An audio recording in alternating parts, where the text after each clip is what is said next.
দীর্ঘদিন থেকেই আমাকে একটা প্রশ্ন করে যাচ্ছেন আপনারা অনেকেই। সেই প্রশ্নটি হলো, আমার জীবনে কেন উন্নতি হচ্ছে না, আমার জীবনে কেন ভালো কিছু হচ্ছে না, আমার অর্থকড়ি কেন থাকছে না, ভালো চাকরি পাচ্ছি না, ব্যবসা পাচ্ছি না, জীবনটা যেন তুষারের গতিহীন ধারার মতো হয়ে গিয়েছে।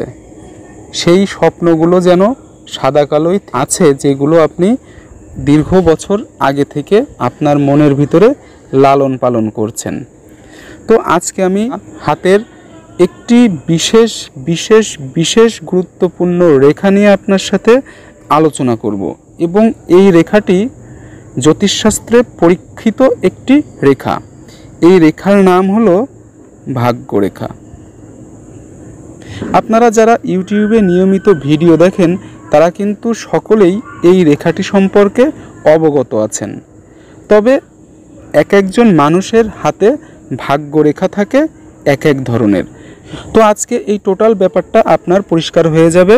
আমি যে কয়টি ভাগ্যরেখা এই হাতে ড্র করে দেখাবো, আশা করছি এর ভিতরে যে কোনো একটা আপনার সাথে নিশ্চিত মিলে যাবে। তাই ভিডিওটি টানাটানি না করে মনোযোগ সহকারে দেখার অনুরোধ রাখছি। আর আপনি যদি এখনও সাবস্ক্রাইব করে সাবস্ক্রাইব করেননি, তাহলে অবশ্যই সাবস্ক্রাইব করে রাখুন। অনেক নতুন নতুন তথ্য আপনি এই চ্যানেলে নিয়মিত পাবেন। আর যারা অলরেডি সাবস্ক্রাইব করে আছেন তাদের জন্য তো ভালোবাসা অবিরাম। তো শুরু করছি আজকের মূল আলোচনা। দেখেন, একটি মানুষের হাতে বিভিন্ন রেখা থাকে এবং এদের যোগসূত্রে বিভিন্ন ধরনের যোগের সৃষ্টি হয়, এবং তার কারণে কোনো জাত ব্যক্তি প্রাপ্ত ফল ভোগ করে থাকে। সেই ক্ষেত্রে হাতে যে চারটি রেখা এঁকেছি, এই চারটি তো প্রধান রেখা আছেই, তাছাড়াও হাতের বিভিন্ন গ্রহ পর্বত বিচার করে কিন্তু একজন জাত ব্যক্তির সমগ্র জীবনে কি লাভ করবে তা সম্পর্কে ধারণা পাওয়া যায়। তো আজকে আমি কেন এই ভাগ্যরেখাটা নিয়ে আলোচনা করছি, কারণ ভাগ্যরেখা এমন একটি রেখা, যেই রেখাটি যদি কোনো জাত ব্যক্তির হাতে থাকে এবং অন্যান্য গ্রহ পর্বত তার যেই অবস্থায় থাকুক না কেন, যতই অশুভ অবস্থায়, নিচু অবস্থায়, খারাপ অবস্থায় থাকুক না কেন, সে কিন্তু শুধুমাত্র একটি ভাগ্যরেখার কারণে তার সমস্ত জীবন স্ট্রাকচার পাল্টে ফেলতে পারে। তো সেই ক্ষেত্রে কিন্তু বেশ কিছু কন্ডিশন থেকেই যায়। আপনার হাতের মুঠটি খুলে দেখুন, আপনার হাতে ভাগ্যরেখার কোন অবস্থায় কিভাবে রয়েছে। আপনার হয়তো প্রশ্ন আসতে পারে যে যেই ব্যক্তির হাতে ভাগ্যরেখা নেই সেই ব্যক্তির তাহলে কি হবে। ভিডিওর ভিতরে আমি আপনার এই প্রশ্নটারও উত্তর দিয়ে দেব।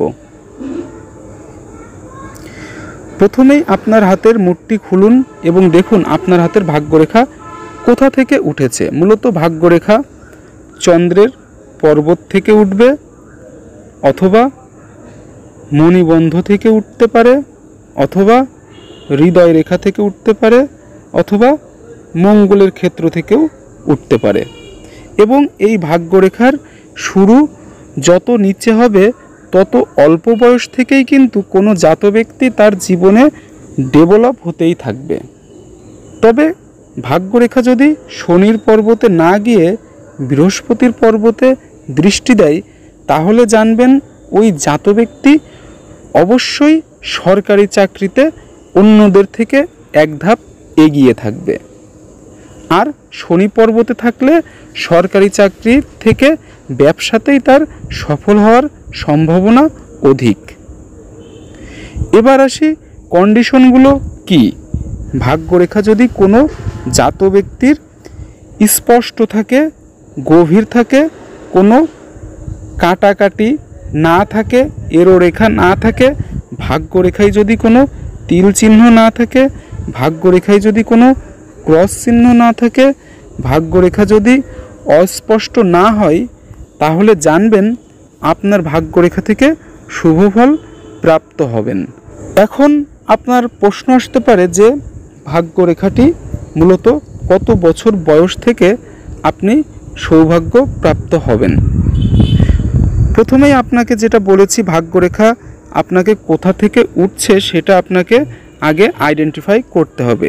যদি ভাগ্যরেখা মণিবন্ধ থেকে উঠে সোজা শনি পর্বতে যায়, তাহলে এই ধরনের জাত ব্যক্তিরা কিন্তু ভাবা হয় তাদের পূর্ণজন্ম হয়েছে, এবং তাদের পূর্ণজন্ম হওয়ার পেছনেও কিন্তু যথেষ্ট কারণ জ্যোতিষশাস্ত্রে বলা আছে। সেটা হলো, যদি কোনো ব্যক্তি তার পূর্বজন্মে অর্থাৎ আগের জন্মের কোনো অসম্পূর্ণ কাজ রেখে দেয়, যা সে করতে পারেনি, মারা গেছে, তাদেরই কিন্তু ভাগ্যরেখা মণিবন্ধর থেকে ওঠে। তারা কিন্তু এই নতুন জীবনে এসে তাদের সেই পুরনো অসম্পূর্ণ কাজটি কিন্তু করে থাকে বলে ধারণা করা হয়। তবে আপনার ভাগ্যরেখা যদি মণিবন্ধ থেকে না উঠে চন্দ্রের ক্ষেত্র থেকে ওঠে, তাহলে কি হবে? সেই ক্ষেত্রে কিন্তু নারীদের কাছ থেকে আপনি বিশেষ ধরনের সহায়তা পেয়ে জীবনে অনেক প্রতিষ্ঠিত বড় মাপের মানুষ হতে পারেন। সেই সাথে কোটিপতি এবং ধনশালী বিত্তশালী তো বটেই। সেই নারী ব্যক্তি কারা? সেই নারী ব্যক্তি হতে পারে আপনার মা, হতে পারে আপনার স্ত্রী, হতে পারে আপনার শ্বশুরবাড়ির কোনো পক্ষ। এই ভাগ্যরেখাটি যদি আপনার আয়ুরেখার সাথে উঠে শনি পর্বত কিংবা রবি পর্বত কিংবা বৃহস্পতির দিকে যে কোনো একদিকে দৃষ্টি দেয়, তাহলে জানবেন আপনি যেই বছর থেকে আয়ুরেখার সাথে ঊর্ধ্বমুখী ভাগ্যরেখা হয়েছে, তাহলে আপনি ওই বছর থেকে আপনার জীবনের ভাগ্যের চাকা ঘুরতে শুরু করবে।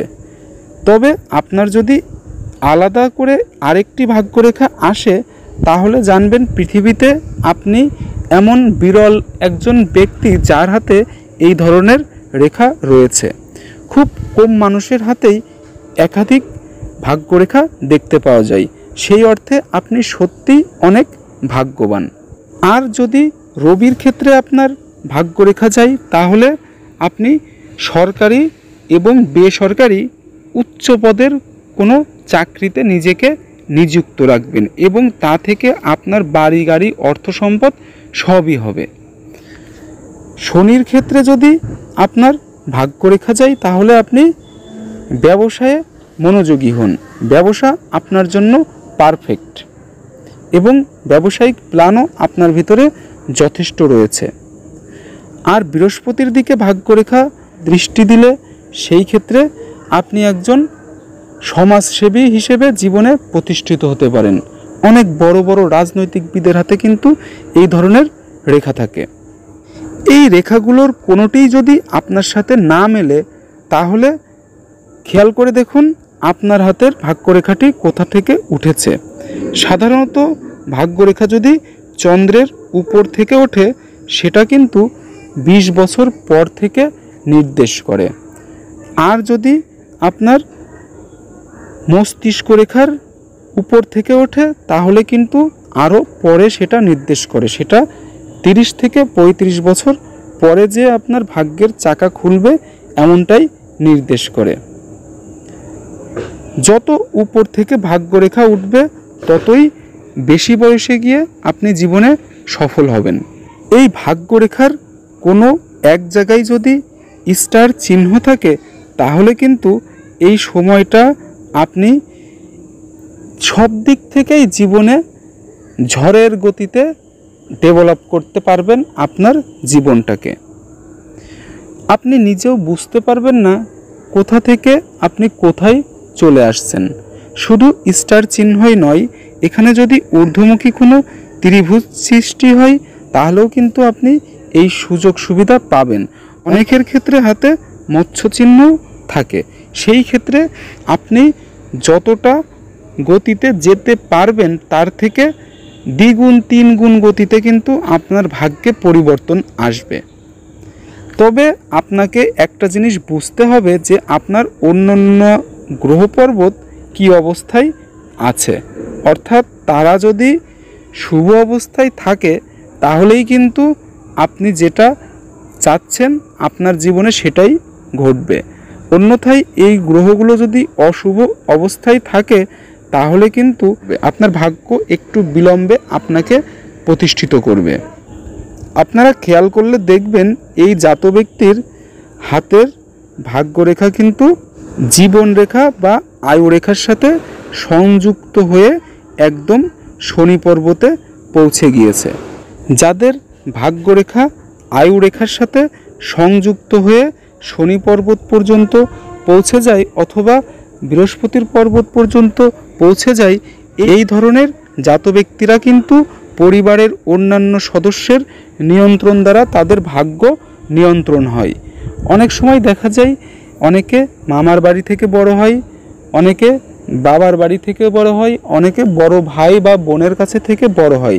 তারাই কিন্তু তাদের জীবনের মূল সিদ্ধান্তগুলো নিয়ে থাকে। যেমন সে কোথায় লেখাপড়া করবে, তার কবে বিয়ে থাওয়া হবে, কোথায় চাকরি করবে, এই জীবনের গুরুত্বপূর্ণ ডিসিশন কিন্তু এই পরিবার বা আত্মীয় স্বজন দ্বারাই নিয়ে থাকে। এবার আমি বলি, যদি আপনার হাতে কোনো ভাগ্যরেখা না থাকে তাহলে কি আপনার সাথে কেমনটা ঘটতে পারে। ধরুন আপনার হাতে একটি সুন্দর আয়ুরেখা আছে, সুন্দর মস্তিষ্ক রেখা আছে, সুন্দর হৃদয় রেখা আছে, কিন্তু আপনার হাতে কোনো ভাগ্যরেখা নেই, তাহলে আপনার সাথে কি ঘটবে। দেখুন, এই ক্ষেত্রে একটি কথা আপনাকে পরিষ্কার জানিয়ে দিতে চাই, হাতের একটি রেখা দিয়েই কিন্তু একজন জাত ব্যক্তির সমস্ত কিছু বিচার করা সম্ভব নয়। সেই ক্ষেত্রে আপনাকে দেখতে হবে হাতের যে 9টি গ্রহের অবস্থান আছে, এই গ্রহের অবস্থান কেমন। যদি শুভ অবস্থায় এই গ্রহের অবস্থান থাকে তাহলে জানবেন আপনি ভাগ্যরেখা না থাকলেও জীবনে প্রতিষ্ঠিত হতে পারবেন। তবে সেই ক্ষেত্রে অন্যরা যতটা সহজে প্রতিষ্ঠিত হয়েছে, জীবনে সুনাম অর্জন করেছে, আপনার সাথে কিন্তু এমনটা কখনোই ঘটবে না।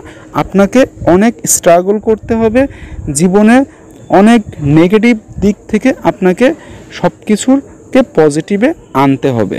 অর্থাৎ আপনি অনেক পরিশ্রম না করে বা অনেক চেষ্টা না করে আপনি আপনার জীবনে সফলতা পাবেন না। এই ছিল আজকের মূল ভিডিওটি সম্পূর্ণ মনোযোগ সহকারে দেখার জন্য ধন্যবাদ। এই চ্যানেল থেকে যে কোনো ভিডিও সবার আগে পেতে চ্যানেলটিকে সাবস্ক্রাইব করুন, পাশে থাকা নোটিফিকেশন বেলের ঘন্টাটি অল সিলেক্ট করে বাজিয়ে রাখুন। দেখা হবে নতুন কোনো ভিডিওতে। সেই পর্যন্ত সুস্থ থাকুন, ভালো থাকুন। ধন্যবাদ।